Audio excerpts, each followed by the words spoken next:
everybody. Welcome to Divas of the Roundtable podcast. I'm your girl, Nikki Nicole, here with Spicy Red and Ladybug. On today's show, y'all, we have a very, very special guest. Today's show, we have a Jacksonville native who is a proud graduate of William M. Raines High School, where he was the morning announcer. He's so impressed, then high school principal, the late Mr. Jimmy Johnson, so much so that the school came up with a television production class for him and other students to hone their particular skills in this genre. After high school, he went on to work for Jacksonville's V101.5 as a radio personality.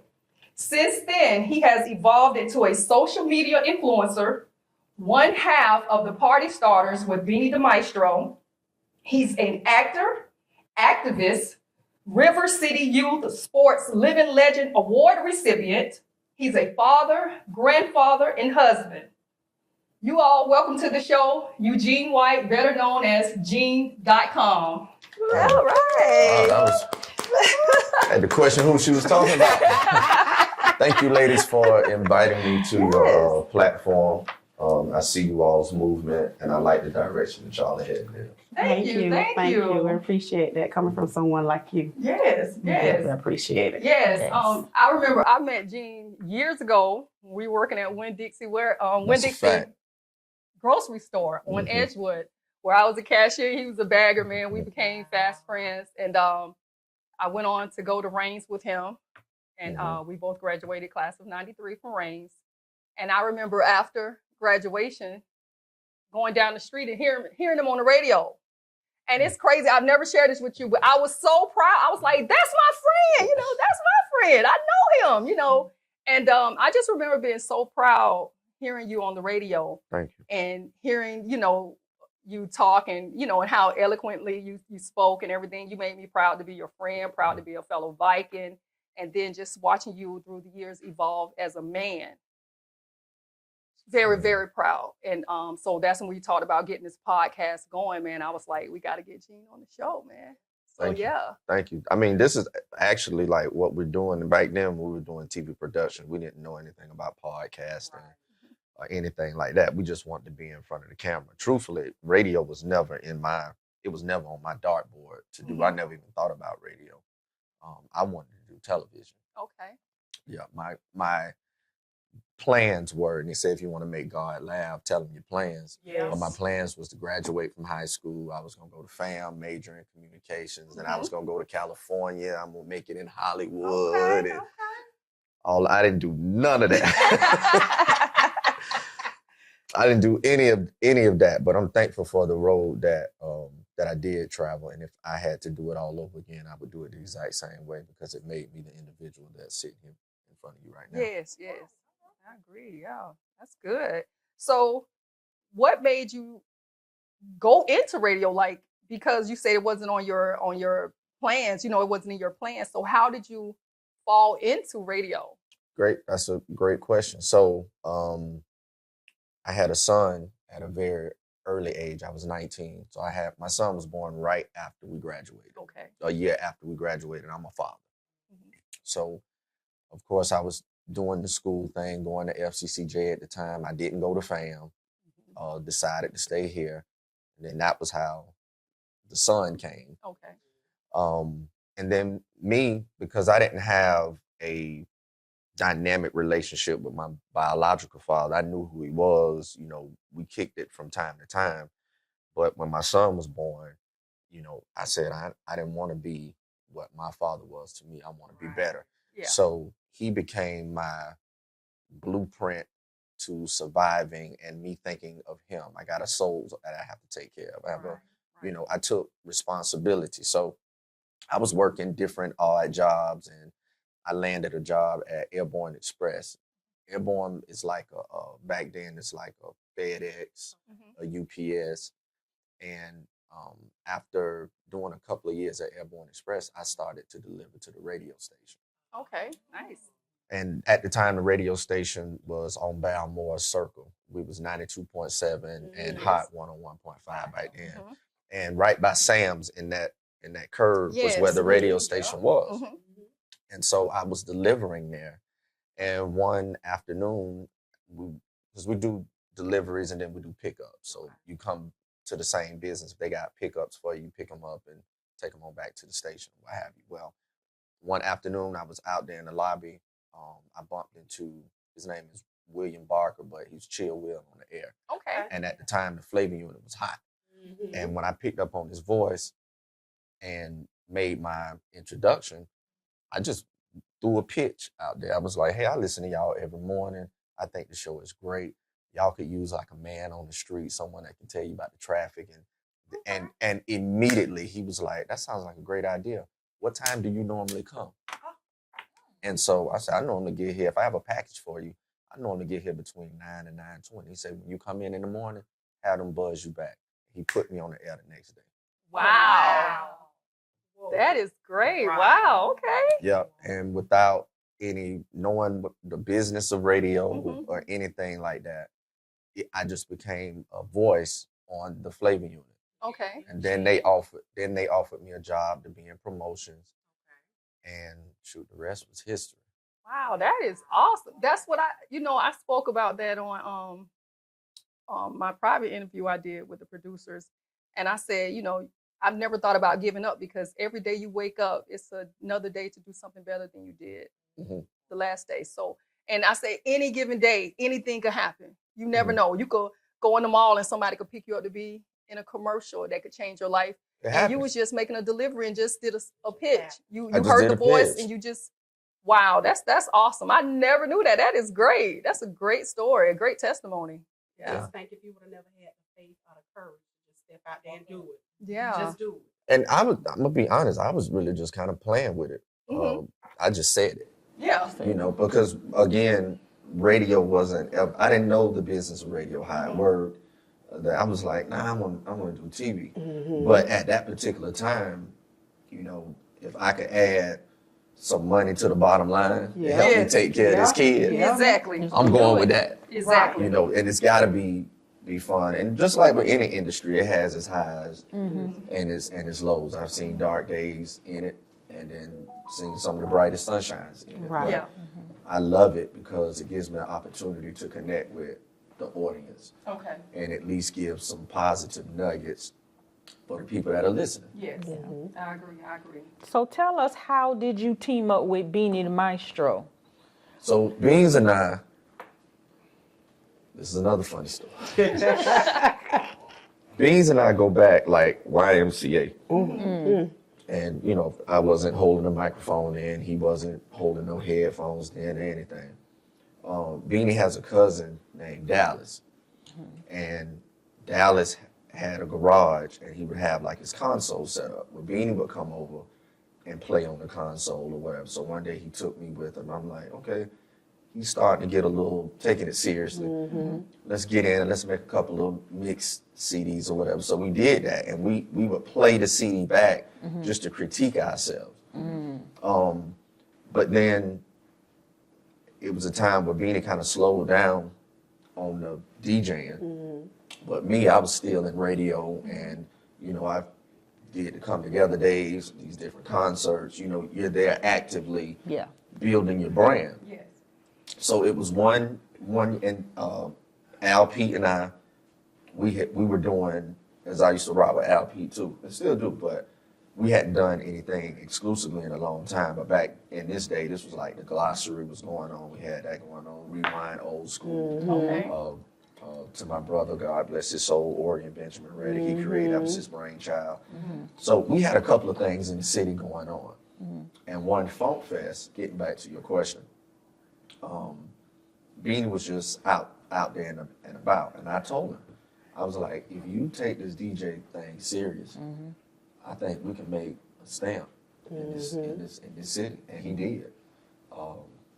He really honed in on his craft and we started doing, I was invited to a wedding. This was years ago, before we ever created the wedding package or the party stars or anything. I was invited to a wedding and I just so happened to be a guest. And the groom asked me would I make the announcements or the intros. And I was like, cool, because I was cool with the groomsmen or whatever.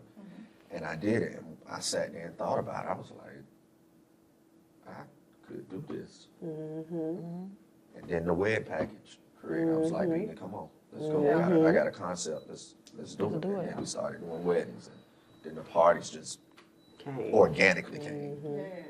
And just staying consistent. Like we've been doing it for now well over 15 years. Oh, wow. Wow. Yeah, we ran into a couple just last night who was out, and they've been married for 10 years. Okay. So I know it was like 5 before we even did their wedding, but they've been married 10 years. Nice. Real nice. So what is one of your most memorable experiences in radio? Like, I know you do a lot of things when celebrities come in and everything. What is one of the most memorable things that you've done since you've been in radio? Man, that's hard. It's like me trying to narrow down like a top 5. Give us a top 5 then. Okay. One of the things that I always remember is the Outkast concert at Oh yeah. It was at the University of Florida. Okay. It was in Gainesville, and we took a bunch of listeners to that concert because it was right there. It was Outkast, Ludacris, and somebody else. But when I tell you, it was a show. And then I got a chance to see the dynamics between Big Boy and 3000 because I had never seen a group with 2 different tour buses. Wow. Yeah. So Big Boy's tour bus, like you got on his bus, the music is going. It's a party. It's a party. They puffing away, liquor being passed. You got 2 guys playing Nintendo. They shooting the duck hunt and all of that, right? So it's a party going on. After the show is over with, the party's on there. So we had a chance to talk with Big Boy for a little bit, snap some pictures of him. We go on 3000's bus. You could hear a rap his song coming. No, it's those lamps, those Lava lamps. lava lamps going. You hear this massage music. He's sitting there in solace. Young ladies undoing his hair. Wow. It's Oh, wow. you almost don't want to talk because it's so peaceful. And that showed me the different dynamics of them, but how it's the yin to the yang. Yeah. and That's what I was about to say. Yeah. and how it works. And really, to be honest, that's me and Beanie. Oh, Yeah. That is our dynamics. Yeah, He's gonna because be he's always been more of an introvert. Like, yeah. but he gonna play that music loud. Yeah. we gonna play it. He gonna play that He music gonna play loud. the I'll be the music. extrovert, but you can put me in a place and I like the piece of it because I like to hear myself think. Okay. So that was, I would say that was number 1. 2 was when Jay-Z and R. Kelly fell out, Okay. but Jay-Z that tour was still scheduled to come.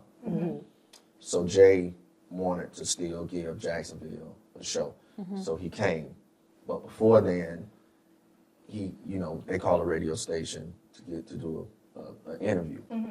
I interviewed her. Oh, okay. So I won't forget that. And I got an autograph poster that he signed he was promoting the Black album, but he had to film the movie that was coming with it, like how the album got made. And so he had a poster Okay. that he signed. So that's got to be in the top 5. Another moment that I never forget is David Banner and my son clicked at a come together day. And we had bought David Banner like a couple of times. We might have like bought him 1 year and then skipped and bought him back another year. But he remembered my kid Okay. Nice. and picked him up and brought him on stage. I thought that was like Yeah. that's number 1 for me. I've always heard good things about David Banner, though. Oh, He's man. Yeah. really, really cool guy. He don't know he my husband, but But out of those 3 that you just named, like, I mean, if I could pick anybody to sit down and have a talk with, Jay-Z, because I mean the business mind, his business, and plus, I always was a fan. Y'all forgive me for being from the South, but I was always a fan of Northern rap. Me too. So for me, I don't apologize for that. yeah, and I've always been a fan of Northern Rap. And I mean, besides me just totally loving Beyonce, that's irrelevant at this point. I just, Jay-Z, his business state, I mean, his mind state, just the way he move. I love that. Yeah, he and uses I mean, his 24. Outkast and David Banner, wow. Right. I mean, your three is hitting. You know what I mean? Like, that's crazy. So, you have anything else?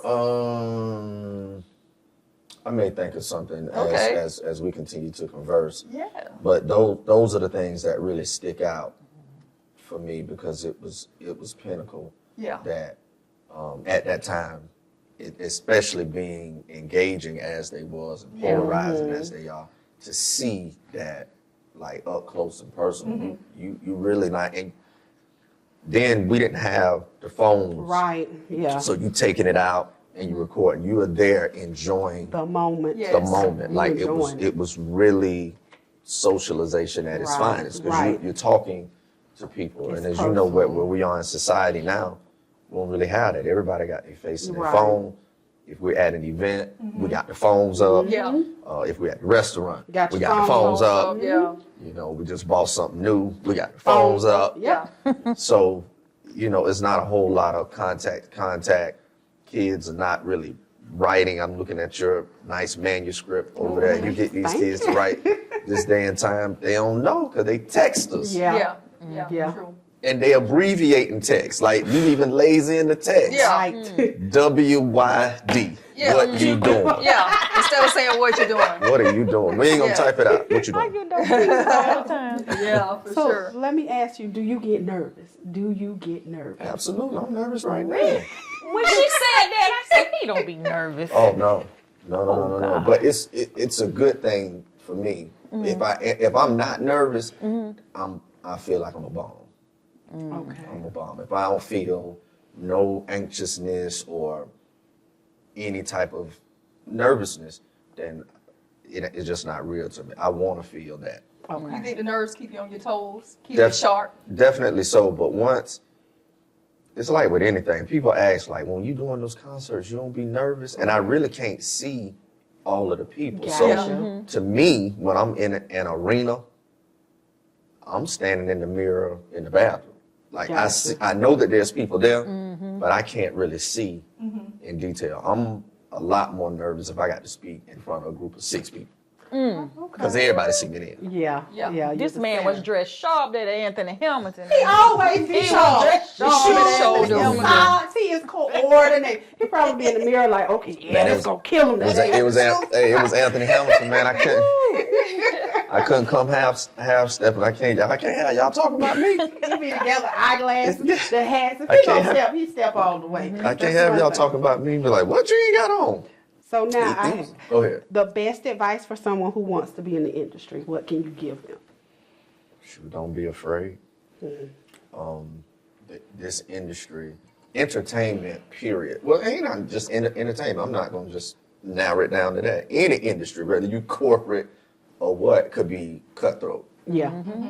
And so in this business, you have people that mean you well, and then you have people that are not. They don't have your best interests. at heart. Amen to that. And the hard part about it is you don't know until once you go in. Yeah. But I remain on my square at all times. Like, I'm not coming in to take anything. Only want what belongs to me. Humble. That's it. And I'm gonna do the job that we discussed, and let's have the funds right that we discussed. Exactly. It's over, and that's it. And you learn to deal with people. I mean, the less people you deal with, the better, because, like I said again, everybody doesn't have your best interests at heart. Right. Everybody doesn't have the business acumen that you may have. But most importantly to that, it's disgusting to not get the value of what you're worth. That's right. And so that I won't ever budge on that. And we've had clients that we've had to say, hey, unfortunately, you're just not our client. We gotta wait until the client comes along who we are. Because if I'm having a conversation with a potential client and I give them a price and they ask, well, can we negotiate? I don't even want you to be my client anymore at that point Yeah. because you have just devalued the brand of who I am. And I find that we don't have a problem as blacks asking each other for discounts. Exactly. We don't have a problem with that. But we can go into these other establishments Exactly. and you're not gonna fix your mouth to ask for it because they're gonna tip you right on out the door. Hey, while you making a decision, come on here Yeah. and let me bring you up. And that's something that we gotta get out of Yes. because whatever your fee is your That's fee. your fee. That's your fee, right? Now, I might not be your customer because I can't afford it, but that don't mean I should ask you for a discounted rate. Right. Exactly. And that would be sound advice number one. Know your value. Right. Deliver on what you say you're gonna do. I don't owe anybody. I Right. sleep good at night. I ain't ducking. I ain't who looking for me. None of that. I sleep very well at night, knowing that I was fair to that person, even if that person wasn't fair to me. Right. Right. Speaking on your brand, let's talk about this inspiration on launching this perfume. So in 2010, I was an account executive for the station at the time. Okay. I had come off the air, and I came off the air in 2007. So from 99 to 2007, I was on the air. I became an account executive in 2007. So I got off the air. But I was selling advertisement, which those were some of the best times of my life because I could go into a small business. We sit and explore marketing options for you to convey a message to your customer. And seeing people come in your doors like that made me extremely happy. Okay.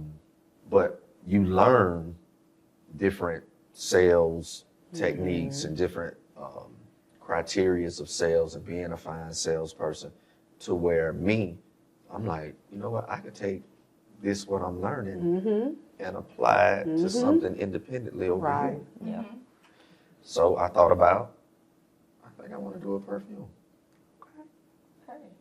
And in that, this wasn't a perfume that existed before and I just threw my name on Right. it. You know, you have companies that have different fragrances already ready and they just want you to buy into that particular fragrance. No, this Okay. was built from scratch. I had to connect with the chemist. And then I had to connect with,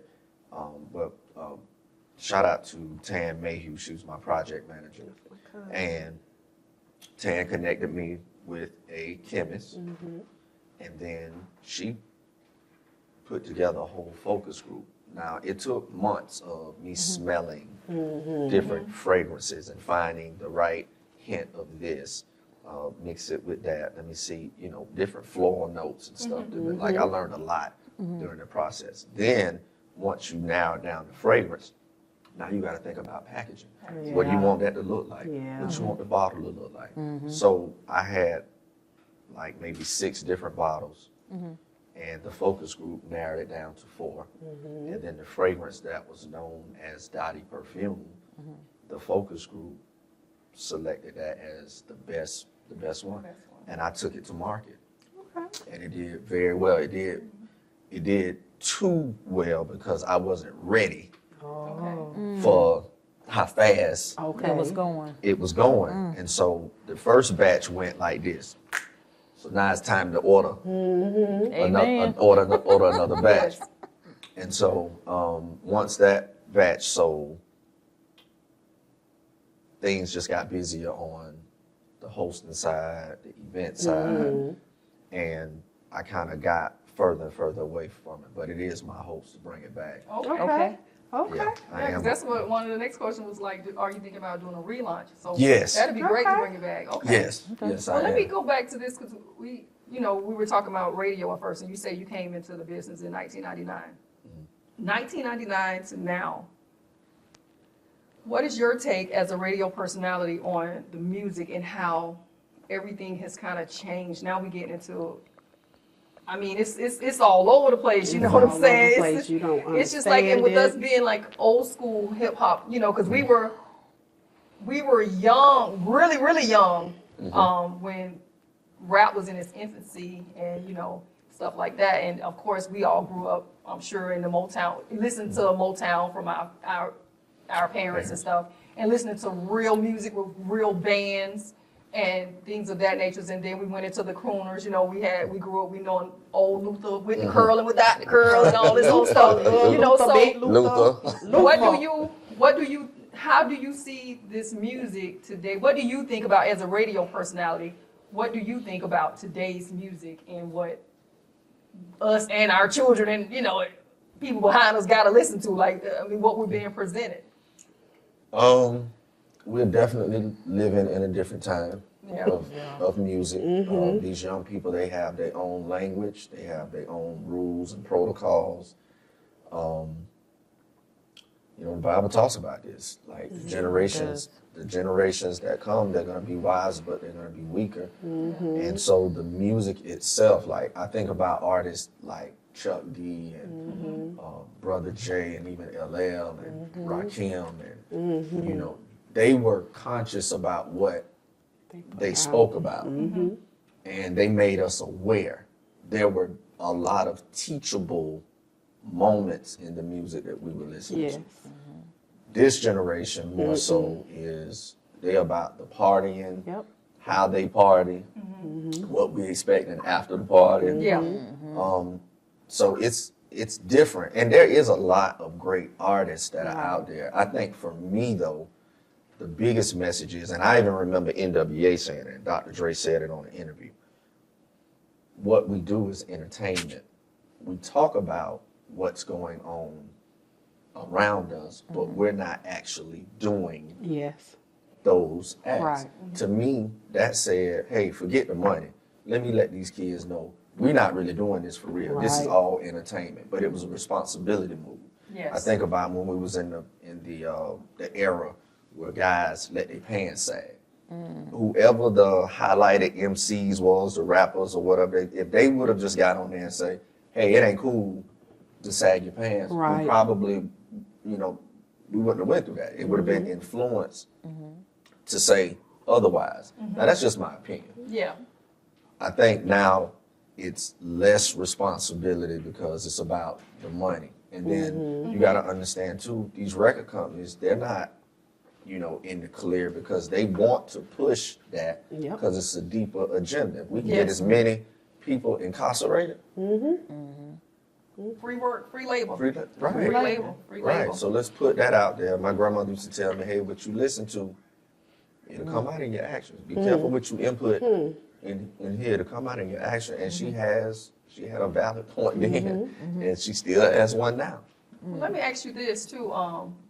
Do you think if you were in a different time and maybe a different location, because Jacksonville is so big, but yet we're so behind, do you think that by now, with the years that you've put in and how much work you've done in the industry, being on radio, that you would have like one of those like Charlemagne type of shows? Do you think that you syndicated show? Do you think you will be at that level?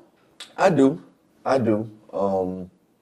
And I look at that sometimes because I had an opportunity, you know, some years back to leave, but I had to make a decision on, do I leave and then go back on my word and be a postcard father of, hey, you come stay with me over the summer, or do I sacrifice and stay here? So my prayer was, God, let me make it here, because I don't want to be away from my kids. Nice.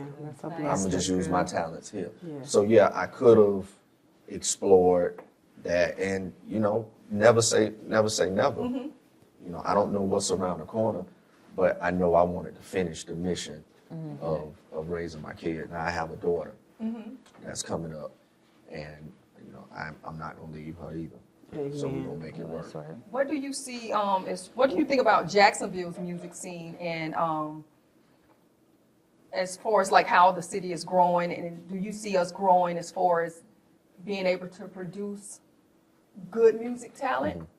I do. There's a lot of great MCs here.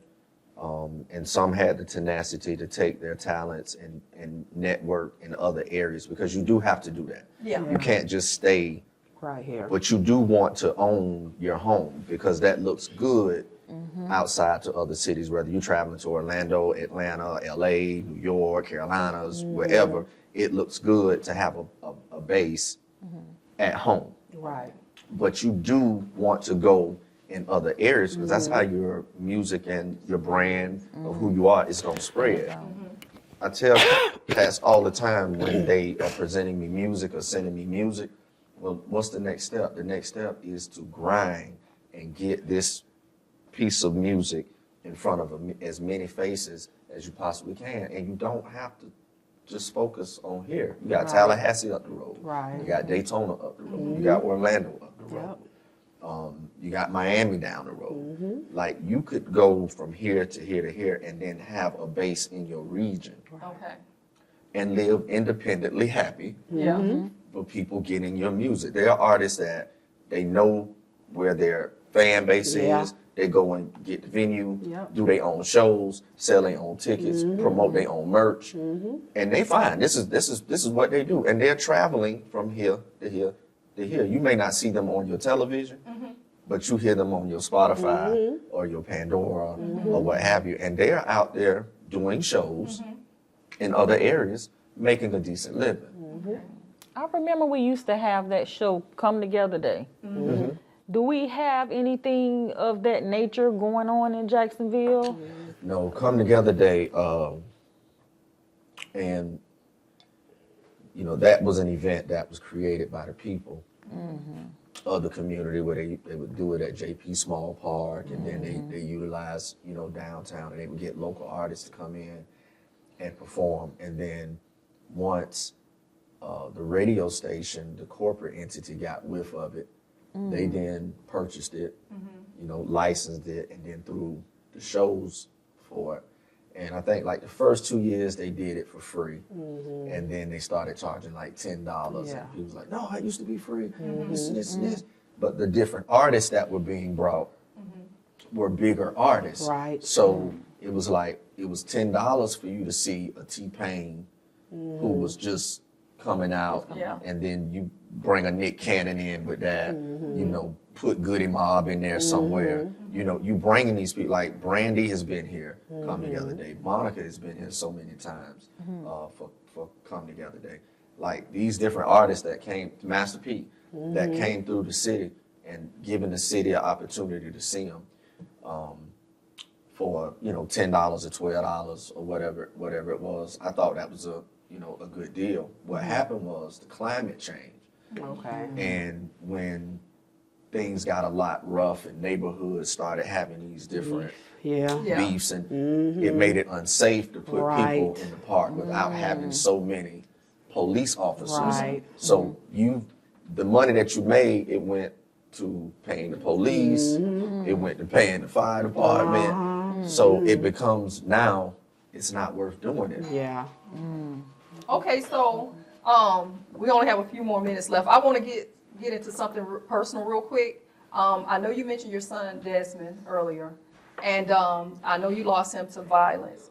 Was it different for you going through that grieving process in the public eye? Did you feel like that support was a good thing for you, or did you find it to somewhat be intrusive and like an invasion of privacy? No, I didn't. The love that was given is, and that's why, like, no matter the bad outlooks people may have on the city or what have you, I could never turn my back on the city, because the love that poured in, I needed that. I needed y'all prayers.